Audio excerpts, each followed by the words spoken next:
कांग्रेस और national conference के गठबंधन पर जो सियासत थी वो तेज हो गई।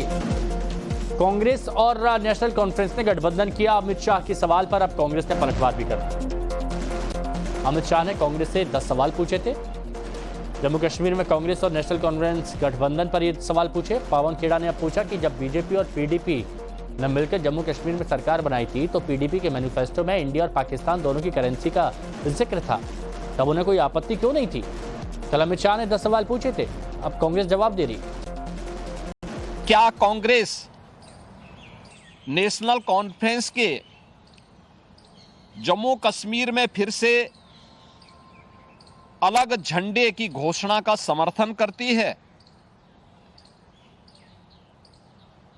क्या राहुल गांधी और कांग्रेस पार्टी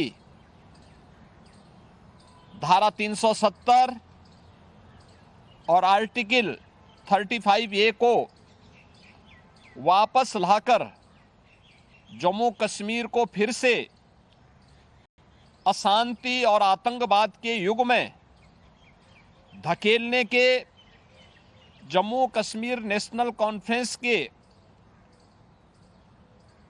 घोषणा का समर्थन करती है? पीडीपी से इन्होंने समझौता किया था। क्या पीडीपी का मैनिफेस्टो पढ़ा था? चलिए, पीडीपी का मैनिफेस्टो नहीं पढ़ा होगा जिसमें इंडिया और पाकिस्तान दोनों की करेंसी के बारे में जिक्र था कि दोनों को लागू किया जाएगा, जिसमें सेल्फ रूल के बारे में बड़ा लंबा चौड़ा डॉक्यूमेंट था। उसके बावजूद आपने उनसे समझौता करके सरकार बनाई। सरकार बनाने के बाद एक कॉमन मिनिमम प्रोग्राम बनाया।